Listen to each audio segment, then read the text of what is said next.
Shalom అలేకిం, షాలోమ్ అలేకిం, షాలోమ్ అలేకిం. నేను ధ్యానాంశం స్పిరిచువల్ క్లెన్సింగ్, ఆత్మీయ స్వస్థత. లేఖన భాగం రాజుల 2వ గ్రంథం 5వ అధ్యాయం 14వ వచనం. రాజుల 2వ గ్రంథము 5వ అధ్యాయం 14వ వచనం. 2 Kings chapter 5 verse 14. అతడు పోయి దైవజనం చెప్పినట్లు యొర్దాను నదిలో 7 మార్లు మునుగగా అతని దేహము పసిపిల్ల దేహం వలనై అతడు శుద్ధుడాయను. ఇక మనం గమనిస్తున్న ఒక రివర్ ఇది హియర్, ఒక నది మనకు కనిపిస్తుంది. ఆనాడు నయమాన్ ఎలీషా దగ్గర వెళ్ళాడు స్వస్థత కొరకు. ఇస్రాయేల్ చిన్నవాళ్ళకి సాక్ష్యం ఇచ్చింది, దైవజనం ఉన్నాడు, ఇక్కడ వెళితే తప్పకుండా బాగవుతావు. ఆ చిన్న బాలిక మాట విని తను వెళ్ళడం. ఎలీషా ప్రవక్త చెప్పాడు, నువ్వు యొర్దాను నదికి వెళ్ళు, అక్కడ 7 మార్లు నువ్వు మునుగు, తప్పకుండా బాగవుతావు అన్నప్పుడు సో డిసప్పాయింటెడ్. మా దేశంలో గొప్ప గొప్ప నదులు ఉన్నాయి. వై ద రివర్ జోర్డాన్ అంటూ తాను సుముఖత వ్యక్తీకరించలేదు. కానీ నయమాన్ ఒక సేవకుడు ఒక సలహా ఇచ్చాడు, ఆ సలహాను పాటించాడు. ఎలీషా ప్రవక్త మాటలు ఒకసారి జ్ఞాపకం చేసుకున్నాడు. యొర్దాను నదికి వెళ్ళాడు, 7 మార్లు మునిగాడు. 7th dip is the dip of obedience. 7వ మునక అనేది గమనించినప్పుడు అది విధేయత కూడా మునక, ద డిప్ ఆఫ్ ఒబీడియన్స్. దైవజనం మాటకు విధేయత చూపించాడు. 7 మార్లు 7 పరిపూర్ణ సంఖ్య. 7 is the golden number for Jews. యేసు ప్రభు సృష్టికర్త, ఆయన 6 దినం సృష్టించేశాడు, 7వ దినం విశ్రమించాడు. ఈ పరిపూర్ణతకు సంపూర్ణతకు 7 గుర్తుగా ఉన్నది. God wants you to become a complete man, a perfect man, with any blemish, without any spark. నువ్వు ఏ మత్స మరక మైల లేని ఒక వ్యక్తిగా ఉండాలని ప్రభు ఆశిస్తున్నాడు. There is no speciality in the river of Jordan. ఆ నీటిలో ప్రత్యేకత లేదు, ఆ నదిలో ఎలాంటి ప్రత్యేకత లేదు. కానీ దేవుని మాటలో ప్రత్యేకత. The power lies in the word of God, not in the water. Not in the water of Jordan. ఇంకా దేవుని యొక్క శక్తి దేవుని మాటలో ఉన్నది, కానీ ఇంకా దేనిలో లేదు. ఈ చెట్లు చేమలు ఉన్నాయి, ఆకులాలములు ఉన్నాయి, నీరు ఉన్నది. ఇందులోనే శక్తి అపారమే, అతీతమైన శక్తి దేవుని మాటలో ఉన్నది. ఎందుకనగా the word is the powerful weapon of God.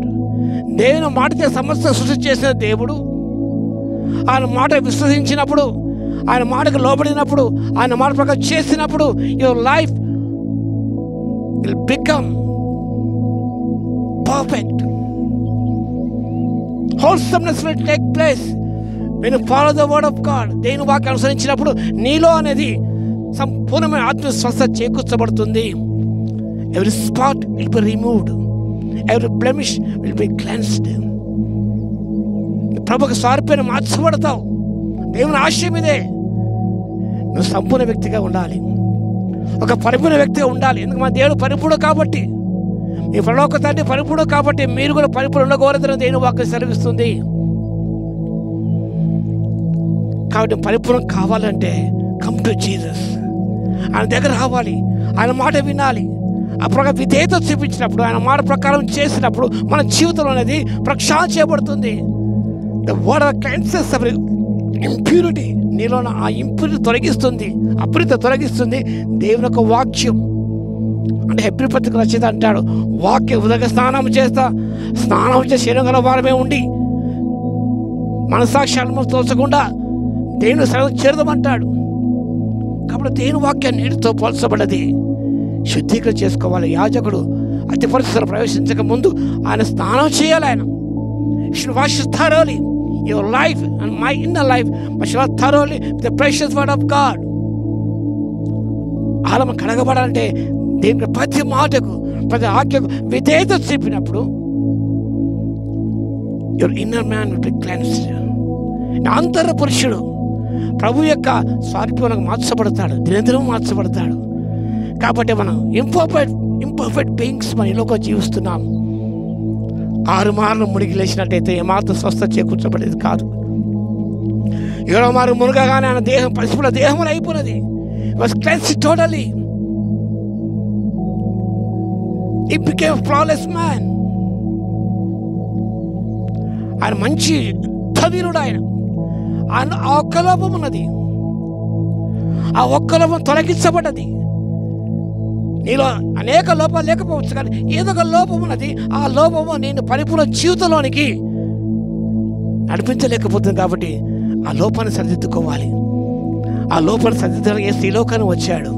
ఈ వాక్యం లోపాన్ని సరిదిద్దుతుంది. కాబట్టి ప్రియుడా, సహోదరుడా, మన జీవితాన్ని జ్ఞాపకం చేసుకుందాం. నయమాను యొర్దాను నదిలో మునిగి 7వ మారు మునగగా ఆయన దేహము పసిపిల్ల దేహం became pure, but cleansed totally from all defilement. So you must be cleansed from every defilement. మన దేహానికి ఆత్మకు బట్ ఆ కల్మషాన్ని మన అనుక్షణము కూడా దేని వాక్యం ప్రక్షాళన చేసుకొని మనం విధేయత చూపినప్పుడు నిజముగా మనం will become perfect in the sight of God. A perfect man, a perfect life, a perfect women, a perfect boy. అలాంటి జీవితాన్ని పొందుకోవడానికి పరిశుద్ధాత్మను మనకందరూ కూడా సహాయత చేయించును గాక. ఆమేన్. ప్రార్థన చేద్దాం. మహాగణ మహోన్నత యేసయ్యా, మీకు వందనాలు, స్తుతులు, స్తోత్రాలు. నయమాన జీవితాన్ని మా దృష్టి తెచ్చారు తండ్రి. 7వ మారు మునుగగానే ప్రభువా, he became a perfect man. దావీదు మాటకు విధేయత చూపించాడు. was cleansed totally because he obeyed the word of the man of God. మేము కూడా వాక్య విధేయత చూపించండి. మానవ లోపాలు సరిదిద్దుకొని ప్రక్షాళన చేసుకొని మా తండ్రి పరిపూర్ణ వ్యక్తిత్వం ఈ లోకంలో వెలుగొందుతూ ముందు సాగిపోవడానికి ఆత్మశక్తి ఇవ్వగలందుకు మీకే స్తుతి స్తోత్రాలు చెల్లించుకుంటూ యేసయ్య నామములో ప్రార్థించి వేడుకొచ్చున్నాము తండ్రి. ఆమేన్. మన తండ్రి అయిన దేవుని యొక్క ప్రేమయు, మన ప్రభువును రక్షకుడైన యేసుక్రీస్తు యొక్క కృపయు, పరిశుద్ధాత్మని అన్యోన్య సహవాసము మనందరికీ సదా తోడై ఉండును కాక. ఆమేన్.